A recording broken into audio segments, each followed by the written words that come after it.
வணக்கம் நேயர்களே, இது தமிழா யூடியூப் சேனல். இன்னைக்கு நம்மளோட தமிழா பாண்டியன் சார் இருக்கார். அவர்கிட்ட இப்போ நடக்கிற அரசியல் நிகழ்வுகள் பற்றி நிறைய விஷயங்கள் கேட்டு தெரிஞ்சுக்க போகிறோம். நிகழ்ச்சிக்கு போகலாம். வணக்கம். வணக்கம் சார். ஒரு பக்கம் ட்விட்டரில் ஒரு ஒரு ஒரு போர் நடக்கலை அப்படின்னு தான் சார் சொல்லணும். அந்த அளவுக்கு வார் ரூமுன்னு ஒருத்தவங்க சொல்கிறாங்க, இன்னொருத்தவங்க நேவி ரூமுன்னு சொல்கிறாங்க, ஏர்ஃபோர்ஸு. என்ன சார் அப்படி ஒரு சண்டை? இவ்வளோ பிஜேபி ரிசல்ட்ஸ் வந்ததுக்கப்புறம் இவ்வளோ பெரிய அந்த வார் ரூம் அண்ணாமலை அவர்களால் இப்போது அண்ணாமலை அவர்களால் தான் இந்த கட்சி இப்படி இருக்குது அப்படின்னு கல்யாண் ராமன் அப்படின்ற ஒருத்தர் பகிரங்கமாகவே ஒரு விஷயத்த சொல்லியிருக்காரு. நான் ஒரு விஷயத்தை மட்டும் சொல்கிறேன், இது மற்றபடி நான் நிறைய விஷயங்கள் பேசலாம், ஆனால் என்னால் சொல்ல முடியாது அப்படின்ற மாதிரி அவர் சொல்றாரு. 2 நாளைக்கு முன்னாடி தமிழிசை அவங்க பகிரங்கமாய் நான் வார்னிங் கொடுக்குறேன் அப்படின்ற மாதிரி சொல்றாங்க. இது நடுவில் இவ்வளோ உட்கட்சி இவ்வளோ பிரச்சனை இருக்கும்போது என்னதான் சார் நடக்குது அங்க? அண்ணாமலையை பொறுத்தவரை டெல்லியில் மோடி, தமிழ்நாட்டில் அண்ணாமலை.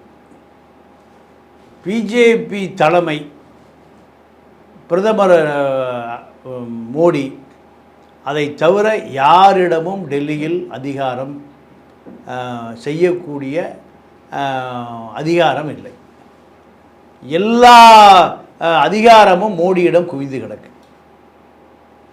ஆர்எஸ்எஸ் அமைப்பு கூட மோடியிடம் வேண்டுகோள் வைத்த அந்த கோரிக்கைகள் தான் நாடாளுமன்றத்தில் நிறைவேற்றப்படுகிறது.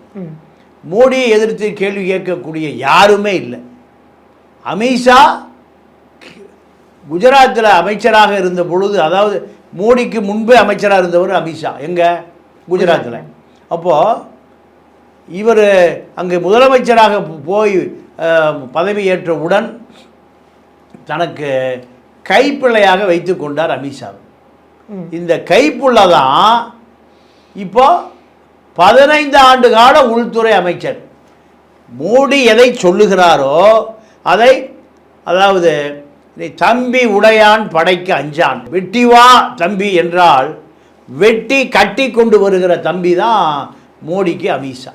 அப்போது இருவரை தவிர யாருமே பாஜக அரசாங்கத்தில் எந்த வேலையும் செய்துவிட முடியாது.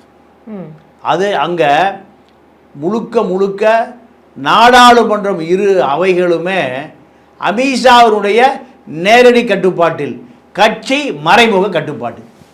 கட்சியை கட்டுப்படுத்துவதற்கு அமித்ஷா, ஆட்சியை கட்டுப்படுத்துவதற்கு மோடி, அமித்ஷாவை கட்டுப்படுத்துவது மோடி. சரியா? அப்போ ஏறக்குறைய கூட்டணி கட்சிகளை தன்னுடைய கட்டுப்பாட்டுக்குள் கொண்டு வருவதற்கு, கட்டுப்படுத்துவதற்கு உள்துறை அமைச்சகம் செயல்படுகிறது. இதுதான் இந்த 15 ஆண்டு கால ரகசியம். அமித்ஷா மோடி எதை கண்ணசைக்கிறாரோ, கண்ணசைவில் நடக்கப்படுகிற காரியத்துக்கு ஒட்டுமொத்தமான ஆதாரம், அத்தாரிட்டி அமித்ஷா தான். இந்தியாவில் எந்த கட்சி எந்த கூட்டணியில் போகணும், சாதாரணமாக மகாராஷ்டிராவில் ஆட்டோ ஓட்டி கொண்டிருந்த ஏக்நாத் ஷிண்டாயை முதலமைச்சராக்க முடியும். இதெல்லாம் மோடியின் கண்ணசைவில் அமித்ஷா செய்து காட்டுகிற வித்தை. இதை அத்தனை அதிகாரம் யார்கிட்ட இருக்கு? மோடியிடம் இருக்கு. அமித்ஷா அவருடைய படை தளபதி, அவர் தான் முப்படைக்கும் தளபதி. அதான் முப்படைக்கு தளபதி ஜனாதிபதி. நான் சொல்லுகிற முப்படை, கட்சி ஒரு படை, அதிகாரம் ஒரு படை, ஆட்சி ஒரு படை, முப்படையும் இந்த யாருக்கும் பதில் சொல்ல வேண்டிய அவசியம் இல்லை. எதை நினைத்தாலும் செய்து முடிக்கிற ஒரு திறமை, ஆற்றல், அதிகாரம், சர்வாதிகாரம், டிக்டேட்டர் எல்லாம் மோடி தான். அது இங்கே எப்படின்னா, மோடியே அண்ணாமலையினுடைய பாஸ் PL சந்தோஷ், அகில இந்திய RSS கட்சியினுடைய அமைப்பாளர், தேசிய அமைப்பாளர், கர்நாடகாவை சேர்ந்தவர். அவருக்கு எப்படியாவது கர்நாடகாவில் ஒரு CM ஆயிரம்னு ஆசை. BL சந்தோஷுக்கு அது நடக்கலை. எடியூரப்பா அந்த கனவை தகர்த்து விட்டார். அதனால தான் எடியூரப்பாவை வேவு பார்ப்பதற்கு கண்டுபிடிக்கப்பட்டவர் தான் அண்ணாமலை. இவர் ஷிமோகா எஸ்பியாக இருக்கிற பொழுது எங்கெங்கே ஊழல் நடக்குது பிஜேபிக்குள்ளே, இதை வைத்து எடியூரப்பாவை காலி பண்ணிட்டு ஆட்சிக்கு வருவதற்கான முயற்சியில் தோல்வி அடைந்து விட்டார். ஏன்னா இவர் லிங்காயத் அல்ல, கவுடா அல்ல, இரண்டும் தான் கர்நாடகாவுடைய அரசியல் அதிகாரங்கள். ஆனால் இவர் கர்நாடகா பிராமின், ஆர்எஸ்எஸ்ஐ கட்டுப்படுத்தலாமே தவிர கர்நாடகா லிங்காயத்துக்களையும் கவுடாவையும் கட்டுப்படுத்த முடியாது. இதில் தோல்வி அடைந்து விட்டார் பிஎல் சந்தோஷ். ஆனாலுமே ஆட்சி வருவதற்கு முன்பு போன முறை ஆர்எஸ்எஸ்க்குள்ள ஒரு விவாதம் வந்துருச்சு. 3வது முறையும் ஒரு ஆர்எஸ்எஸ்காரர் தான் பிரதமராக வரணுமா, நாங்கள் இத்தனை பேர் இருக்கோம், எங்களுக்கு ஏன் அந்த வாய்ப்பை கொடுக்கக்கூடாதுன்னு ஆர்எஸ்எஸ் உடைய அஜெண்டா படி 75 வயசு ஆகி போச்சு, எங்களுக்கு ஒரு 50 வயசு இளைஞர்களுக்கு அந்த வாய்ப்பை கொடுங்க. ஆர்எஸ்எஸ் ஒரு பெரிய விவாதம் நடக்குது. விவாதம் நடந்த பிறகு மோடிக்கு ஆதரவாக அந்த விவாதத்தை முற்றுப்பெற வைத்தவர் பிஎல் சந்தோஷ். பிஎல் சந்தோஷ் தான் அண்ணாமலைக்கு பாஸ், மோடிக்கும் பாஸ். அப்போ காமன் பாஸ். அங்க மோடி, இங்க மினி மோடி தான் அண்ணாமலை. ஏன் காயத்ரி ரகுராம் வெளியே போனாங்க? அவங்க அப்பா ரகுராமே பிஜேபியில் இணைந்தார். இல்லை சார், அவர் ஏடிஎம்கேல இருந்தாராம் சார். ஏடிஎம்கேல தான் அவர் ரொம்ப வருஷமா இருந்திருக்காரு. இருந்துட்டு பிஜேபிக்கு வந்தார். பிஜேபிக்கு வந்தார், அவராக தேடி போய் பிஜேபிக்கு வந்தார். இப்படி பல பேர் பிஜேபியை நாடி வந்தவர்கள் இருக்கிற பொழுது அண்ணாமலையிடம் முழு அதிகாரம் கொடுக்கப்பட்டது. அண்ணாமலையை மாநில தலைவராக அறிவித்தவர் பிஎல் சந்தோஷ். ஆர்எஸ்எஸ்ல சொல்லி, பிஜேபியில் சொல்லி. ஆமாம், அண்ணாமலை அதுக்கு முந்தைய எங்கே எதுக்கு வந்தார்னா, எப்படியாவது சகாய கட்சியில் சேர்ந்தாலான்னு வந்தார். அங்கே சஸ்பெண்ட் பண்ணிட்டாங்க. சஸ்பெண்ட் செய்த பிறகு சகாய கட்சியில் சேரலாமா, விஜயகாந்த் கட்சியில் சேரலாமா, சீமான் கட்சியில் சேரலாமா, இதுக்காகத்தான் சென்னைக்கே வர்றார், சென்னைக்கு வீடு பிடிக்கிறார். ஆனால் பிஎல் சந்தோஷால் தெருவுக்கு வந்த அண்ணாமலை மீண்டும் தமிழ்நாடு பிஜேபியினுடைய மாநில தலைவராக நியமிக்கப்பட்டார். நியமிக்கப்பட்ட பிறகு கமலாலயம் பக்கம், திமுகவுக்கு அறிவாலயம், பிஜேபிக்கு கமலாலயம்.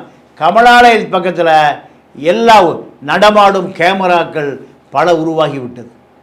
உருவாகி விட்ட பிறகு நீங்கள் கமலாலய பக்கம் வருவதை பல தலைவர்கள் குறைத்து கொண்டார்கள். ஏன்?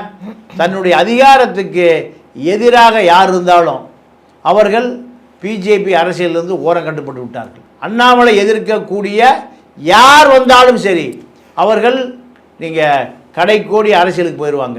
இப்படித்தான் பல பேர் அரசியலே காணாமல் போயிட்டாங்க. அண்ணாமலை, அமர் பிரசாத் ரெட்டி 2 பேரும் தான் தமிழ்நாட்டினுடைய பிஜேபியினுடைய முழு அடையாளம். திமுக எங்கெங்கெல்லாம் மணல் திருடர்கள்ட்டிருந்து, குவாரி திருடர்கள்ட்டிருந்து, லாட்ரி திருடர்கள் வரை எங்கெங்கே திமுக நிதி வாங்குதோ அங்கெல்லாம் வாங்கக்கூடிய அதிகாரத்தை படைத்தவர் அண்ணாமலை. அண்ணாமலையை பொறுத்த வரைக்கும் திமுக, அதிமுக 2 பேரையுமே மானிட்டர் பண்ணக்கூடிய ஒரு பெரிய அதிகார மையம். ஏன்னா டெல்லி அதிகாரம் யார்கிட்ட இருக்குது? அண்ணாமலைகிட்ட இருக்குது. அண்ணாமலை சொன்னால் அண்ணாமலையுடைய கண்ணசைவுக்கு நீங்கள் ஐடியும் அசையும், இடியும் அசையும், சிபிஐ அசையும், என்ஐஏ அசையும், எல்லாம் அசையும். இதை வைத்து அண்ணாமலை திமுகவினரோடு மிகப்பெரிய சமரசம் செய்து கொண்டு அடிக்கிறத போல் அடிக்கிறது. ஆனால் வெளியில், பொதுவெளியில் சண்டை, தனி வழியில் சமாதானம். இப்படித்தான் அண்ணாமலை, அமர் பிரசாத் ரெட்டி போன்றவர்களெல்லாம் இங்கே இருக்கக்கூடிய ஒட்டுமொத்த சமூக விரோதிகள். நீங்கள் ஒரே ஒரு உதாரணத்தை சொல்ல முடிச்சுக்கிறேன். அதாவது ஆருத்ரா கோல்டு ஃபைனான்ஸ் 5000 கோடி ஏமாற்றிட்டு தலைமுறைவாயிட்டான். அந்த ஹாரிஸு பிரதமரை வரவேற்கக்கூடிய வரவேற்பு குழு பிஜேபி சார்பாக நிற்கிறார். பக்கத்தில் டிஜிபி நிற்கிறார்.